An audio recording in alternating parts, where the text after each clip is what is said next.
Hi everybody and welcome back to another video. It's been a while, hasn't it? But today we're looking the Novritsch SSQ4. And there's a few of you that have been typing in the comments over the previous videos going, are you going to try this thing? And my answer to them was no. And then I decided to buy one. And the only reason I've bought this is so that you don't have to. We can get some in-depth looks at this thing. We'll do a series of videos on it, because the unfortunate thing with Novritsch products, they have a lot of people, a lot of content creators that work under their umbrella, and from products that we've seen in the past and products that I've had, it's not always, it always comes across as sugar coated. So I'm one of those people that you'll know by now. I just say it as it is. I've got no brand deals or anything like that with Novritsch. I literally just ordered this blind off the website. So the first thing I want to say is ordering this direct from Novritsch on their website is a pleasant experience. It's not a cheap replica. I'll go into why I've bought the version that I've bought in just a moment, but basically, us in here in the UK, and depending on where you are in the world, if I wanted to go buy a replica overseas, there's a certain process that goes into it. So let's use UPS for the example, because that's where a lot of things come in. So I go to a shop in Hong Kong, I order a rifle or a replica or whatever, and that gets sent via UPS from Hong Kong or wherever into the UK. Now what happens is they'll prepare the delivery, they'll send it out. It takes time to transit to the UK from somewhere like Hong Kong. It's quite a big distance.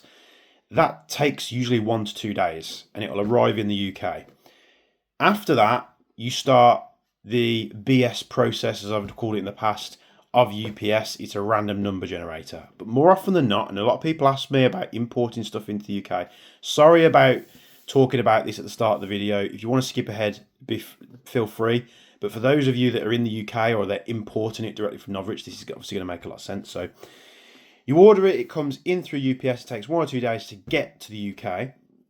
And then what I've been experiencing a lot recently with a lot of replicas that I've purchased is they sit in a sortation facility in the UK with UPS for sometimes 1 to 2 weeks. And then after that, those 1 to 2 weeks have passed, you might get a phone call or an email, basically where they request, can you give us, can you fill out this RIF declaration? So a RIF declaration is a bit of paper that says what you're importing, why you're importing it, and where you put in your defence details or exemptions from the VCRA to import it into the UK. So you waited a week or two for them to sort their act out. They give you this RIF declaration form. You send that to them. They get it. It can sometimes even take up to another week for them to send you your charges. So you'll have, admin charges, brokerage charges. You'll have VAT or taxes, import tax, whatever you want to call it. Once you paid that, then another 1 to 3 days, depends on when it turns up. Usually a lot of things that I experience at UPS at the moment is they'll say, oh, it's turning up tomorrow, and it'll get to tomorrow, and then it'll go, oh, on the way, and then it keeps getting delayed, and eventually you get it. So it did happen a bit on this, but my point is, I ordered this from Novritsch, they prepared it, they sent it to me. You've got an option on the website to pay the little bit extra so you don't get charged import on arrival, which I would highly recommend doing that. I think it was about 9-10 euros on a £500-600 rifle. 9-10 euros is perfect all day every day. Usually you pay about 20%, so that could be upwards of like £100 you pay import, and then you've got all the bullshit taxes that go on above that. So I ordered it from Novritsch, I pay that little fee, it starts getting sent to me. I said it's going to be with me in 2 days. I was like, yeah, that's optimistic. But during that time, Novritsch sends me an email, says, here's a filled out declaration form. So it's got all your information on there, all the dates, all of your details that you've provided us is all on this form. And all you need to do is sign it, send it back using the link provided in the email. So you just upload it to Novritsch's website through a form or something. And then they take care of the rest. So it's been sent while it's in transit. Novritsch have sorted all that out, asked you to basically sign it, send it back, sign it, send it back. It arrives in the UK. It skips all that BS process. It did say it was going to get delivered Saturday. I was like, yeah, that's optimistic. That ain't going to happen. And it got delivered today, which is Tuesday. So I didn't pay any import charges. The process was super streamlined and easy, and it was all sorted out by Novritsch. So I can't, you know, having my own business, I know how difficult these things are.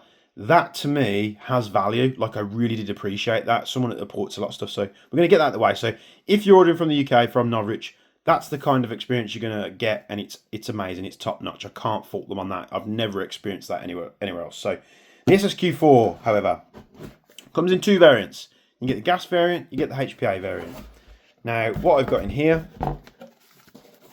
is the HPA variant. Why did you order the HPA variant? Well, I saw videos of the gas variant. So this is a product that's made by Novritsch. Don't manufacture this. This is made by WellPro. So the gas variant looked like it was a WellPro made gun that took VFC gas magazines. All the videos I'd seen online up to that point, it looked like the most anemic gas gun that I'd ever seen. So that's why I didn't want to order it when people were asking me. So why have I ordered this? The only reason I've ordered this gun in the HPA variant is because when you're thinking about doing a video, you think, right, what's my argument? Why would what sort of angle am I coming at reviewing this gun? And this is the whole reason why I bought it.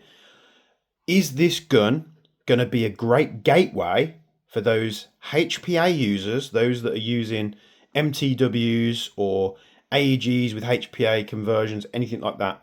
Would this product be a good gateway to get them from, you know, using HPA stuff with big capacity magazines, no recoil, super consistent, but in the grand scheme of things, very boring, to get them sort of more into gas blowbacks?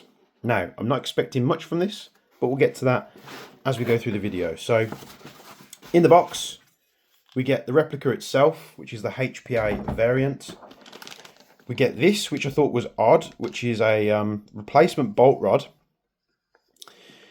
And it basically tells you to replace it after 8,000 rounds. Now, for a HPA gun, that's not a lot of ammo.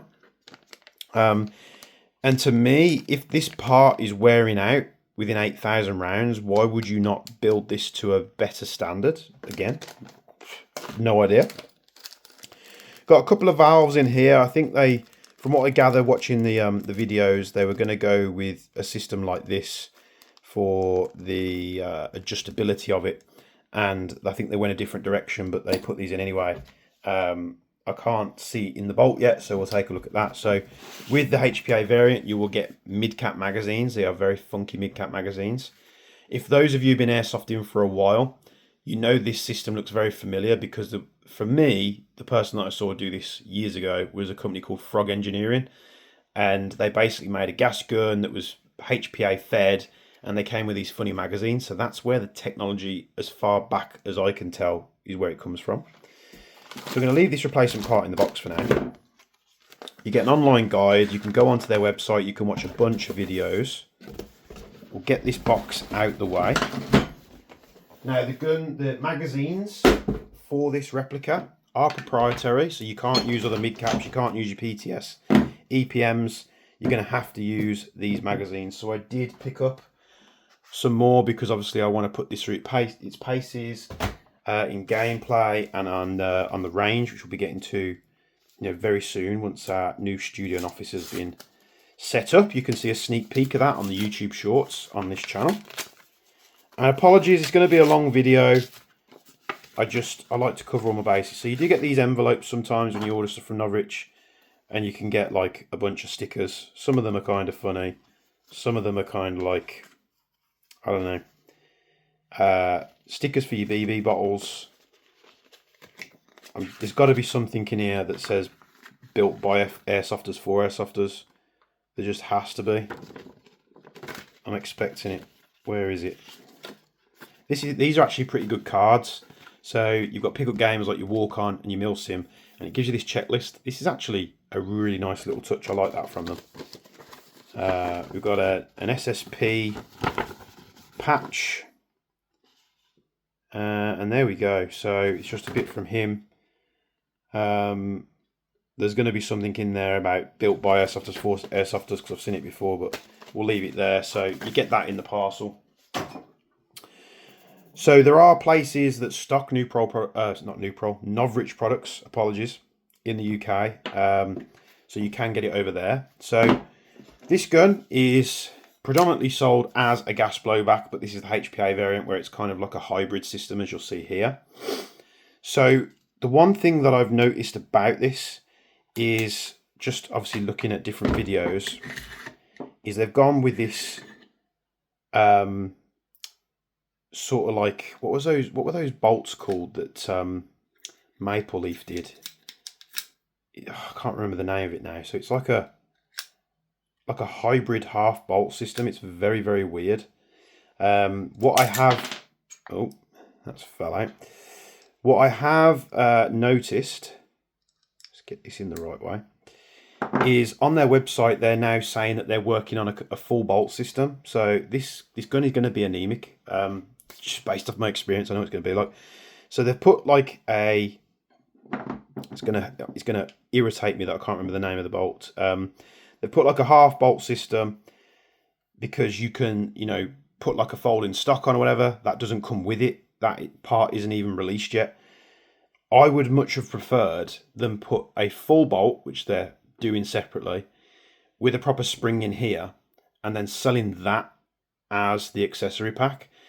This kind of almost feels like you're kind of gatekeeping behind a paywall the thing that people actually want. Like most gas users are going to want a full bolt system. They want to feel the recoil and stuff, which this isn't going to have, but we'll get to it.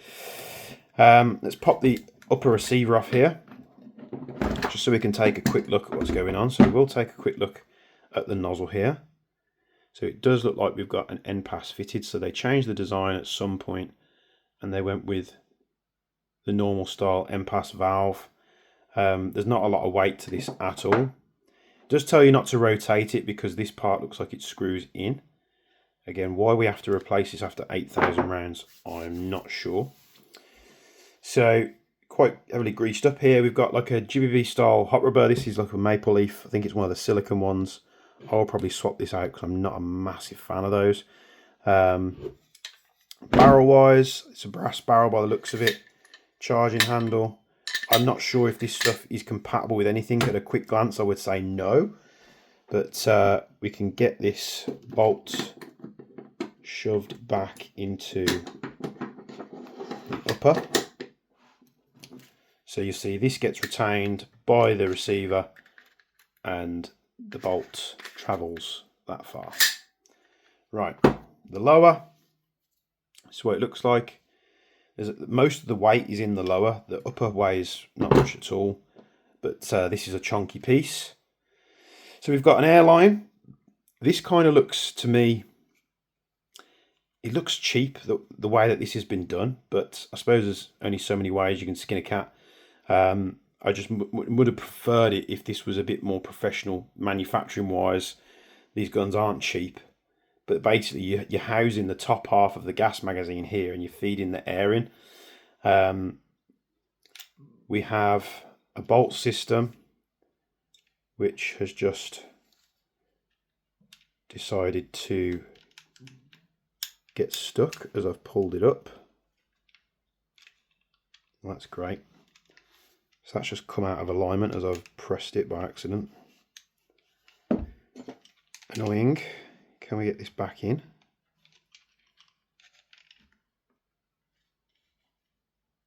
Should be able to. Go back in. Go back in your home. There we go.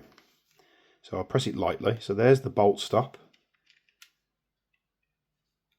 So we've got a lock here and an unlock.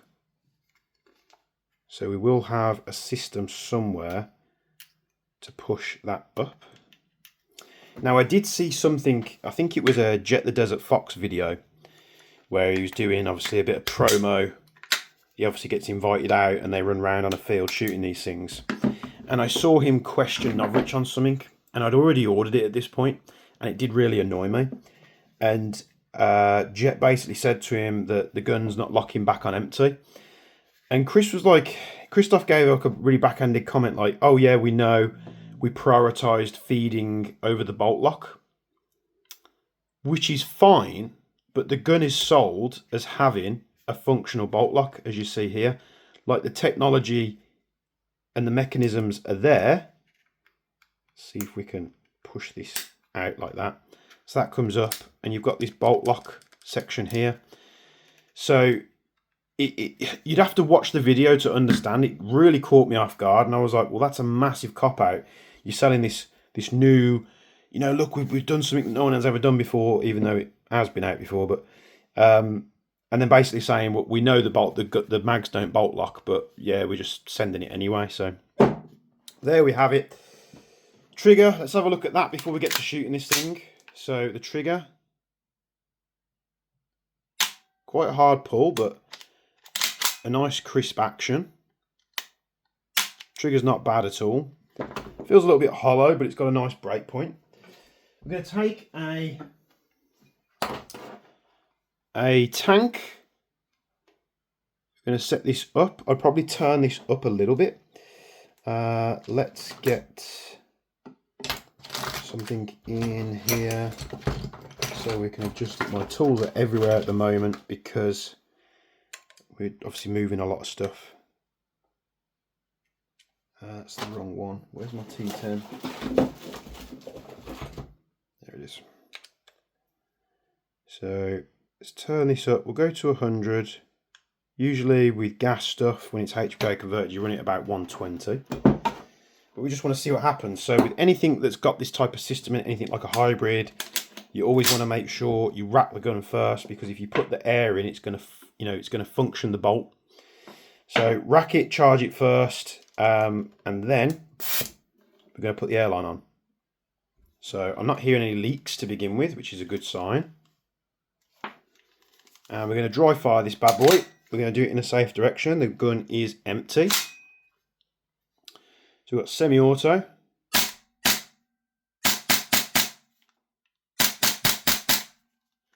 And we've got full auto.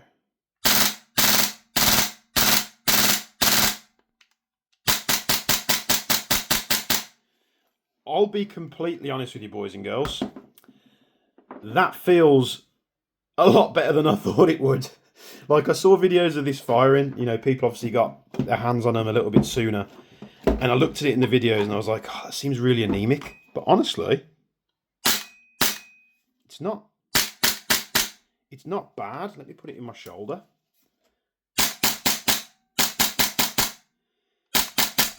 It kind of feels in between, like, you know, like the KCO2s and the VMP2s are like, they have no recoil whatsoever. They're like probably one of the worst gas blowback platforms to buy if you want felt recoil. It's kind of in between that and like a normal GBBR.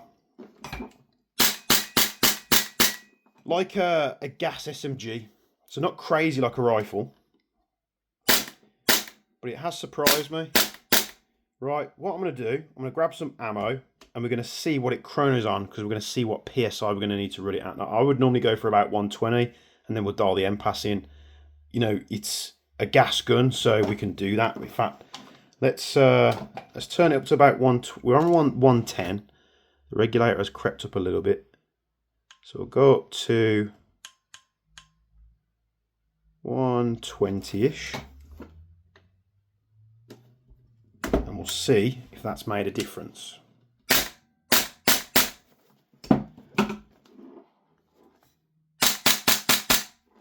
Yeah, it's got a very nice sound to it. Now, let's see if it does bolt lock. So it's an empty mag that's gone in the gun. The bolt lock does not work. Will it work if we fire it? It will work if we fire it. Okay, that's good. So hopefully that persists. Now you can see where the bolt is held open. It's literally half travel. Now it does travel a little bit further when you're firing it, but we can see that it does bolt lock on open for now. We'll see if that problem comes back. It's quite a hard press on the bolt release. Let me get some ammo and let's shoot this thing. Right, we've got ammo. I'm just going to be chronoing it and stuff on 2.5s for now. When we get to the range stuff, don't worry, I'm going to run it through all the weights, all the way up to the heavy stuff. Now, today we can also test out a new little product I've had. This is the chrono I've been using for years now. It's been phenomenal. I've always wanted to get one of these, and I ordered something from BZ. That's BZ Tactical in the UK, and this was in stock when I bought it, so we're going to be trying this out today, see if it's any good. I kind of like the small size. It's almost the same size like an action cam. So, with these mags, they say they hold 100 rounds, which is more than a gas blowback. Not a lot in terms of like a mid-cap magazine, and feeds up to 0.4 grams. So let's give it a whirl. Let's turn the Vanguard on. Let's whack 100 rounds in here, see if it takes 100, see if they lie about the capacity like a certain company we've spoke about previously. So we'll turn this one down. We are going to go 100 rounds. Here we go.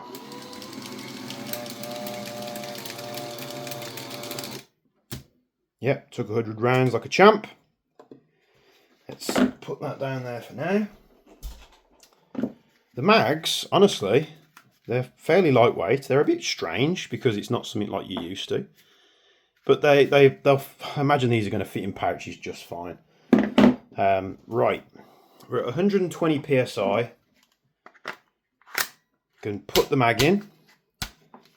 We can rack the bolt back and load around like we would with a GBBR. We're going to turn this on. It's set to 0.25. So let's take a first chrono reading. At 120 psi, we are bang on a joule, or just slightly over. What I like about this chrono is with this one, it's got a really large opening. If you've got suppressors and stuff, they'll sit in okay, but you can't do that. This one, however, seems to really nicely sit on a flash hider, so you're not like sort of wobbling doing this. You can just sort of set it up there. So we're at 1.083, 1.098, 1.003, 1.039, 1.03, 1.004, 1.076, 1.041, 1.032 and 1.065. So we've gone anywhere from 200 and, can we see this? Shot memo. So our highest reading was 307. Lowest reading looks like it was 293. So we've got about 14 FPS variation from the highest to the lowest. Again, it's brand new. So, you know, we'll give it the shadow of a doubt. We need to obviously get round to, you know, running this thing in and seeing if it's, you know, going to withstand the test of time. Now the hop up, however, has got a TDC style hop. It's very easy to adjust. It does click, but it's not the most positive feeling. It feels quite loose when you do so. But I'm going to whack some rounds into the box. We're going to empty this mag, so we'll see how it feeds. 70 auto is fine. Let's go full auto. Let's do a burst first. And let's dump the mag.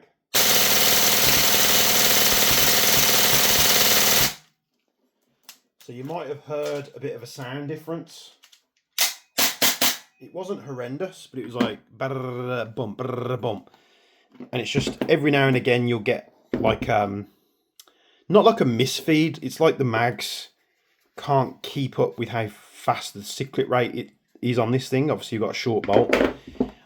When they do release the full style bolt that goes into the buffer, I will of course pick one up because I'd much rather have larger reciprocating mass, slow down that rate of fire, and hopefully give us a bit more recoil. But this thing, it's very loud. The trigger, it's a harder pull than probably what you're used to, but seems to work just fine. I have seen videos floating about with these where there's one where a guy, as he flicks it to auto, the gun just runs away on auto till like he puts it back. But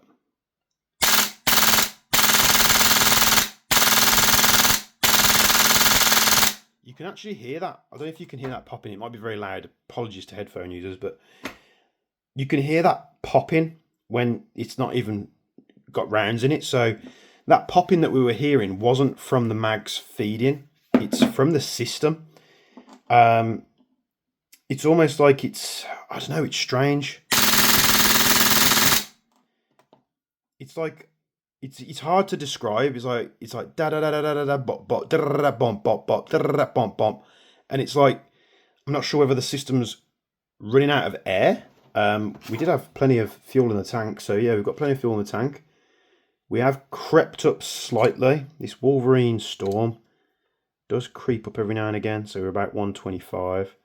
So I would turn it down to 120.